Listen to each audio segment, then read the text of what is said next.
ওম শান্তি। আজকে ৪ঠা ফেব্রুয়ারি ২০২৪। আমরা শুনছি অব্যক্ত বাপ-দাদার বাংলা মুরলী আজকের মহাবাক্য। এই মহাবাক্য বাপ-দাদা প্রথমবার শুনিয়েছিলেন ৩১ জানুয়ারি ১৯৯৮ ইংরেজিতে। আজকে আবার আমরা তার রিভাইজ বাণী শুনছি। আজকের মহাবাক্য হল, পাস উইথ অনার হওয়ার জন্য প্রত্যেক খাজানার অ্যাকাউন্ট চেক করে জমা করো। আজ বাপ-দাদা প্রত্যেক ছোট বড় চারিদিকের দেশ বিদেশের বাচ্চাদের ভাগ্য দেখে স্মিত হাসছিলেন। এরকম ভাগ্য সমগ্র কল্পে ব্রাহ্মণ আত্মারা ছাড়া আর কারো হতে পারে না।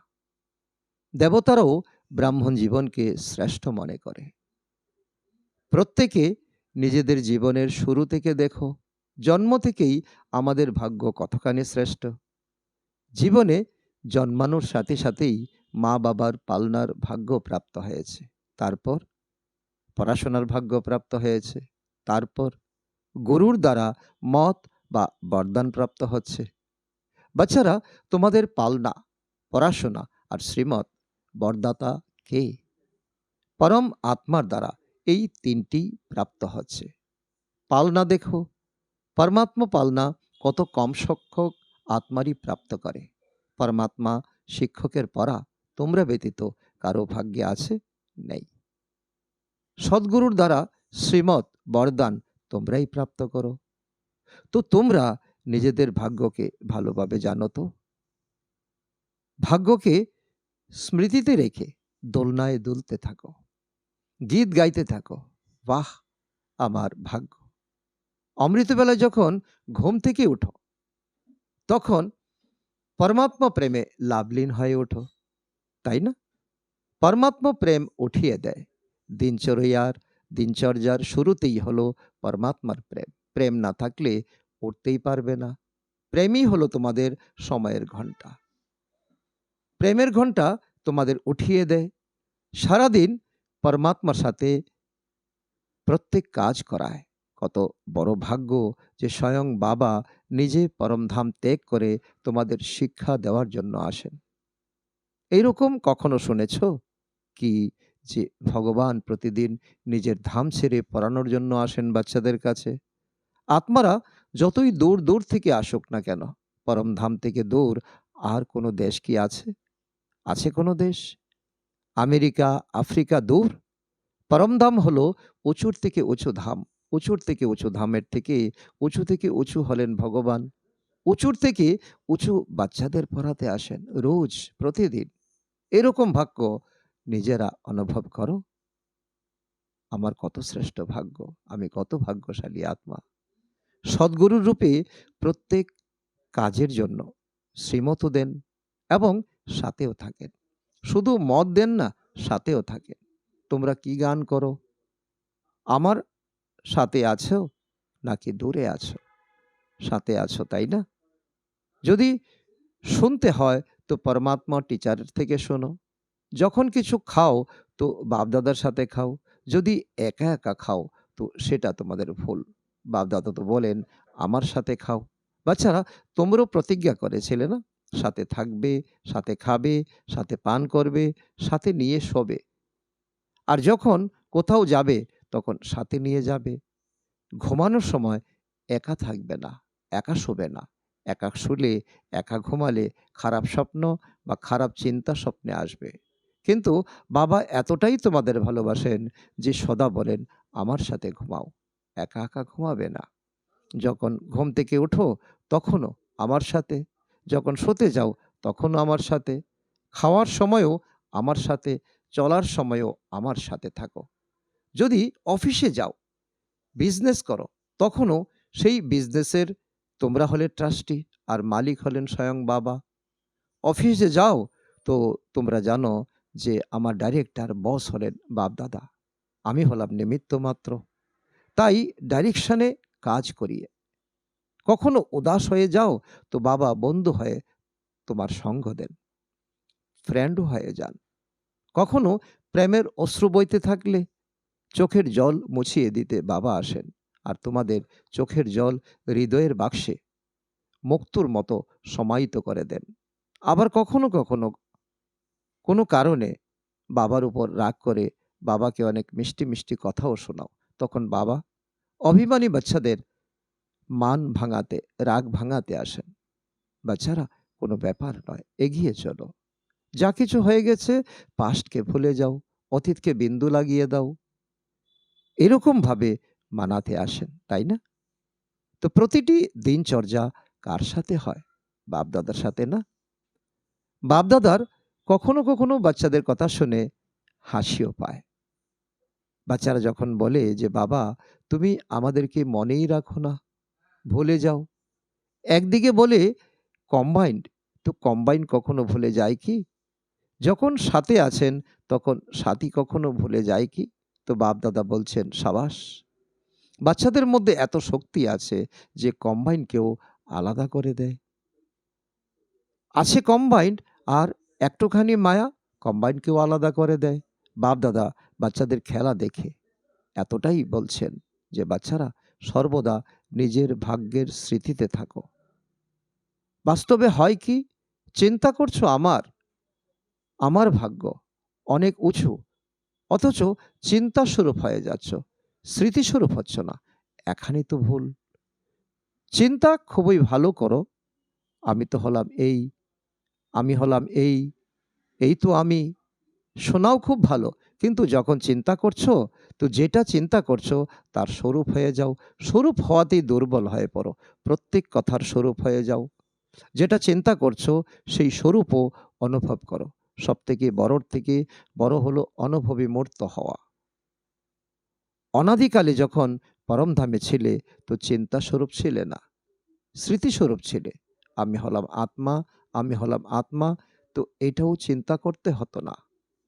এমনটা ছিল তোমাদের অনাদিকালের স্থিতি। স্বরূপ হয়েছিলে, আত্মস্বরূপ হয়েছিলে।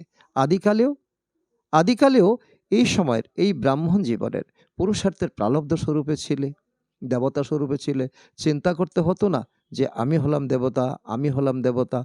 দেবতা স্বরূপেই স্থিত ছিলে। তো যখন অনাদিকাল আদিকালে স্বরূপে স্থিত ছিলে, তাহলে এখন অন্তিম সময়ে স্বরূপে স্থিত হয়ে যাও। এই সময় তুমি ব্রাহ্মণ, ব্রাহ্মণ স্বরূপে স্থিত হয়ে যাও। স্বরূপে স্থিত থাকলে নিজের গুণ এবং শক্তিগুলি সততই ইমর্জ হতে থাকে। যখন কোনো দায়িত্বশীল ব্যক্তি নিজের সিটে সেট থাকে, তখন সেই দায়িত্বের গুণ এবং কর্তব্যগুলি অটোমেটিক ইমর্জ হতে থাকে, তাই না? এরকম তোমরা সর্বদা স্বরূপের সিটে সেট থাকো, তাহলে প্রত্যেক গুণ, প্রত্যেক শক্তি, সব রকমের নেশা সততই ইমর্জ থাকবে। পরিশ্রম করতে হবে না। এটাই হলো ব্রাহ্মণদের ন্যাচারাল নেচার, যার মধ্যে অন্যান্য সকল জন্মের নেচার সমাপ্ত হয়ে যায়। ব্রাহ্মণ জীবনের ন্যাচারাল নেচারই হলো গুণস্বরূপ, শক্তিস্বরূপ। আর বাকি যা কিছু পুরানো নেচার রয়েছে সেগুলি ব্রাহ্মণ জীবনের নেচার নয়। এমনভাবে বলো যে আমার নেচার এরকম, কিন্তু কে বলছে আমার নেচার? ব্রাহ্মণ বলছে, নাকি ক্ষত্রিয় বলছে, নাকি পাস্ট জন্মের অর্থাৎ শূদ্র শূদ্র বলছে, স্মৃতিস্বরূপ আত্মা বলছে? ব্রাহ্মণদের নেচার যা ব্রহ্মা বাবার নেচার, সেটাই ব্রাহ্মণদের নেচার। তো চিন্তা করো, যে সময়ে বলছো আমার নেচার, আমার স্বভাব হলো এই রকম, তাহলে কি ব্রাহ্মণ জীবনে এরকম শব্দ আমার নেচার, আমার স্বভাব হতে পারে? যদি এখনো পর্যন্ত সমাপ্ত করতে থাকছো আর পাস্টের নেচার ইমার্জ হয়ে যায়, তাহলে বুঝতে হবে যে এই সময় আমি ব্রাহ্মণ নই, ক্ষত্রিয়। পুরানো সংস্কার বিনাশ করার যুদ্ধ আমি করছি। তো তোমরা কি কখনো ব্রাহ্মণ আবার কখনো ক্ষত্রিয় হয়ে যাও? কি পরিচয় দাও? ক্ষত্রিয় কুমার? কে তোমরা? তোমরা কি ক্ষত্রিয় কুমার, ব্রহ্মা কুমার, কুমারী না? অন্য কোনো নামই তো তোমাদের নেই। কাউকে এমন বলে আহ্বান করো কি, হে ক্ষত্রিয় কুমার, এদিকে এসো, এরকম বলে থাকো, নাকি নিজের ক্ষেত্রে বলো যে আমি ব্রহ্মা কুমার নই, আমি ক্ষত্রিয় কুমার? তো ব্রাহ্মণ অর্থাৎ যেটা ব্রহ্মা বাবার নেচার, সেটাই ব্রাহ্মণদের নেচার। এই শব্দ এখন থেকে আর কখনোই বলবে না। ভুল করেও বলবে না, চিন্তাও করবে না যে কি করব, আমার নেচারই এরকম। এটা হলো অজুহাত। এটা বলাই হলো নিজেকে মুক্ত করার একটা অজুহাত। নতুন জন্ম হয়েছে, নতুন জন্মে পুরানো নেচার, পুরানো স্বভাব কোথা থেকে এমার্জ হয়? তার মানে সম্পূর্ণভাবে মরেনি। এখনো পুরানো ভাব রয়ে গেছে, এখনো অর্ধজীবিত আছে, অর্ধমৃত হয়েছে কি? ব্রাহ্মণ জীবন, অর্থাৎ যা ব্রহ্মা বাবার প্রতিটি কদম, সেটাই হলো ব্রাহ্মণদের কদম। তো বাপ-দাদা ভাগ্য দেখছিলেন। এত শ্রেষ্ঠ ভাগ্য, ব্রাহ্মণ হয়েছ। এরকম ভাগ্যশালী আত্মাদের মুখে এরকম কথা শোভা পায় না। এই বছর মুক্তি বর্ষ পালন করছো, তাই না? কি ক্লাস করাচ্ছ? এটা হলো মুক্তিবর্ষ। তো মুক্তিবর্ষ চলছে নাকি ১৯৯৯ এ আসবে? ১৯৯৮ এর বর্ষ কি মুক্তিবর্ষ? যারা মনে করো এই বছরটাই হলো মুক্তিবর্ষ, তারা হাত নাড়াও। দেখো, হাত নাড়ানো কিন্তু খুব সহজ। আসলে কি হয়, তোমরা বায়ুমণ্ডলে বসে আছো, ডায়মন্ড হলে বসে আছো। আছো না? খুশিতে পুলকিত হয়ে আছো। তাই বাবার কথা মতো হাত নাড়িয়ে দিচ্ছ। কিন্তু হৃদয় থেকে হাত নাড়াও। প্রতিজ্ঞা করো, যা কিছু চলে যাক, যাক কিছু, সবকিছু চলে যাক। কিন্তু মুক্তিবর্ষের প্রতিজ্ঞা যেন না যায়। এরকম পাক্কা প্রতিজ্ঞা আছে? দেখো, ভেবেচিন্তে হাত তোলো। এই টিভিতে আসুক বা না আসুক, বাপ-দাদার কাছে তো তোমাদের এই চিত্র অর্থাৎ ছবি উঠে যাচ্ছে। বড় রুহানি টিভি আছে। তো এই ধরনের দুর্বল বোলের থেকে মুক্তি। বাণী এমন মধুর হবে, বাবার সমান হবে, সদা প্রতিটি আত্মার প্রতি শুভ ভাবনার বাণী হবে। একে বলা হয় যুক্তিযুক্ত বাণী। সাধারণ বাণীও যাতে না হয়, সাধারণ বাণীও যাতে চলতে ফিরতে না হয়। যদি কেউ হঠাৎ করে চলে আসে, তো এরকম অনুভব করবে যে এটা বাণী নয়, মুক্ত। শুভ ভাবনার বাণী হলো হীরের মুক্তোর সমান। কেননা বাপ-দাদা অনেকবার ইশারা দিয়েছেন যে সময় অনুসারে সকল খাজানা জমা করার জন্য এখন আর অল্প সময় অবশিষ্ট আছে। যদি এই সময়ের খাজানা, সংকল্পের খাজানা, বাণীর খাজানা, জ্ঞানধনের খাজানা, যোগের শক্তিগুলির খাজানা, দিব্য জীবনের সর্বগুণের খাজানা জমা না করে থাকো, তো পুনরায় এরকম জমা করার সময় প্রাপ্ত করা সহজ হবে না। সারাদিনে নিজের এই একটি খাজানার অ্যাকাউন্ট চেক করো। যেরকম স্থূল ধরনের অ্যাকাউন্ট চেক করো, এত জমা আছে। এরকম প্রত্যেক খাজানার অ্যাকাউন্ট জমা করো, চেক করো। সকল খাজানা চাই। যদি পাস উইথ অনার হতে চাও, তবে প্রত্যেক খাজানার জমা খাতা এতটাই ভরপুর চাই, যা ২১ জন্ম জমা হওয়া খাতার থেকে প্রালব্ধ ভোগ করতে পারো। কোনো যাতে কম না পড়ে। এখনো সময়ের টু লেটের ঘন্টা বাজেনি কিন্তু। কিন্তু শীঘ্রই বাজবে। দিন আর ডেট বলবো না। হঠাৎ করেই আউট হবে, টু লেট। তখন কি করবে? সেই সময় জমা করবে। তখন যতই চেষ্টা করো, সময় পাবে না। এইজন্য বাপ-দাদা অনেকবার ইশারা দিয়েছেন, জমা করো, জমা করো। কেননা তোমাদের এখন টাইটেল হলো সর্বশক্তিমান। সর্বশক্তিমান তোমাদের টাইটেল। শক্তিবান নয়, শুধু শক্তিবান নয়, সর্বশক্তিমান। ভবিষ্যতে হলো সর্বশক্তি সম্পন্ন, শুধু গুণসম্পন্ন নয়। এই খাজানা জমা করা অর্থাৎ গুণ আর শক্তি জমা করা। একটি খাজানা গুণ আর শক্তির সাথে সম্বন্ধযুক্ত। যেরকম সাধারণ বাণী নয়, যেন মধুর ভাষী, এটা হলো একটা গুণ। সেরকম প্রতিটি খাজানার কানেকশন রয়েছে। বাপ-দাদা বাচ্চাদেরকে খুব ভালোবাসেন। সেই জন্য বারংবার ইশারা দিচ্ছেন। কেননা আজকের সবাই ভ্যারাইটি সবাই রয়েছে। ছোট বাচ্চাও আছে, টিচার্সও আছে। কেননা টিচার্সই তো সম্পন্ন হয়েছে, সমর্পণ হয়েছে। কুমারীরও আছে, প্রবৃত্তি মার্গের আত্মারও আছে। সব ভ্যারাইটি রয়েছে। খুব ভালো। সবাইকে চান্স দিয়েছে।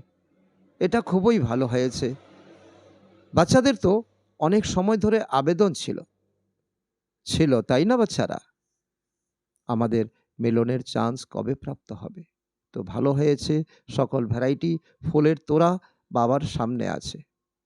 আচ্ছা, বাপ-দাদার সমগ্র বিশ্বের নিমিত্ত টিচারদের প্রতি এই শুভভাবনা আছে যে এই বর্ষে কোনো কমপ্লেন্ট যেন না আসে। কমপ্লেন্টের ফাইল যেন সমাপ্ত হয়ে যায়। বাপ-দাদার কাছে অনেক ফাইল জমা আছে। তো এই বছর কমপ্লেন্টের ফাইল সমাপ্ত। সবাই ফাইন হয়ে যাও। ফাইনের থেকেও রিফাইন। পছন্দ হয়েছে? যে যেরকমই হোক তার সাথে চলার বিধি শেখো।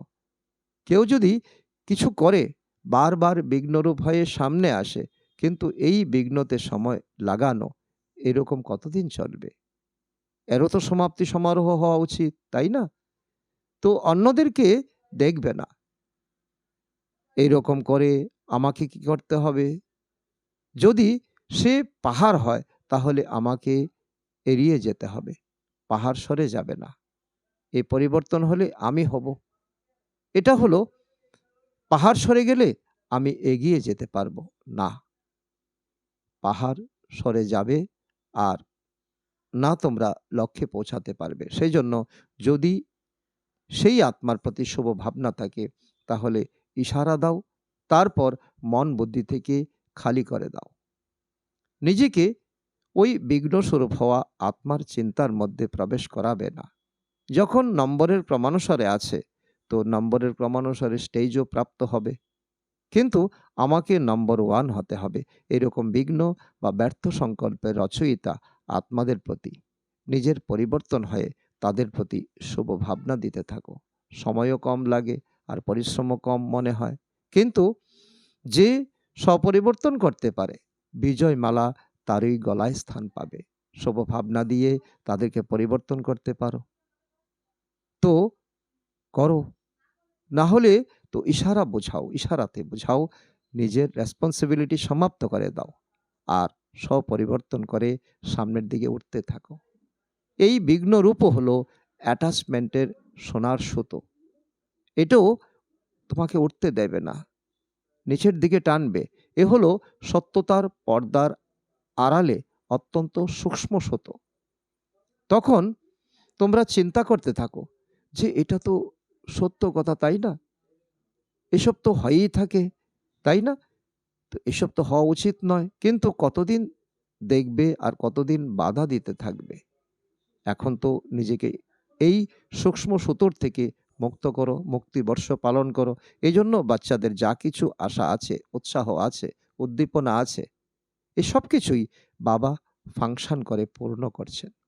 কিন্তু এই বর্ষের অন্তিম ফাংশন হলো মুক্তিবর্ষের ফাংশন। ফাংশনে দাদিদেরও সৌগাত অর্থাৎ উপহার দিয়ে থাকো। তো বাপ-দাদাকেই এই মুক্তবর্ষের ফাংশনে নিজের সম্পূর্ণতার গিফট দেবে, তাই না? আচ্ছা, আজকের বরদান। সম্বন্ধ সম্পর্কে সন্তুষ্টতার বিশেষতার দ্বারা মালার দানাতে আসা সন্তুষ্ট মনি ভাব। সঙ্গম যুগ হলো সন্তুষ্টতার যুগ। যে নিজের কাছেও সন্তুষ্ট আর সম্পর্ক সম্বন্ধেও সদা সন্তুষ্ট থাকে সেই মালার দানাতে আসে। কেননা মালা সম্বন্ধের দ্বারাই তৈরি হয়। যদি মুক্তোর সাথে মুক্তোর সম্পর্ক না থাকে তবে মালা তৈরি হবে না। সেই জন্য সন্তুষ্টমণি হয়ে সদা সন্তুষ্ট থাকো আর সকলকে সন্তুষ্ট করো। পরিবারের অর্থই হলো সন্তুষ্ট থাকা আর সন্তুষ্ট করা। কোনো প্রকারের বিবাদ যেন না হয়। স্লোগান: বিঘ্নের কাজ হলো আশা আর তোমাদের কাজ হলো বিঘ্ন বিনাশক হওয়া। আচ্ছা, ওম শান্তি।